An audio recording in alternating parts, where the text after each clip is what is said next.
कौशेय प्रवरान्विता वसिष्ठगोत्रोद्भवस्य अखिलाण्डकोटि ब्रह्माण्ड नायकस्य श्री सच्चिदानन्द स्वरूपस्य सूर्यवंशपावनस्य श्रीमदिक्ष्वाकुकुलवंशोद्भवस्य श्री रघुमहाराजवर्मणः प्रपौत्राय अजमहाराजवर्मणः पौत्राय दशरथमहाराजवर्मणः पुत्राय चक्रवर्ति सार्वभौमाय श्री महाविष्णु अवतारभूताय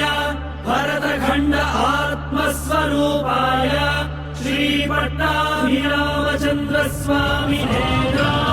श्रीरामचन्द्रं सीता लक्ष्मण भरत शत्रुघ्न सहित सदा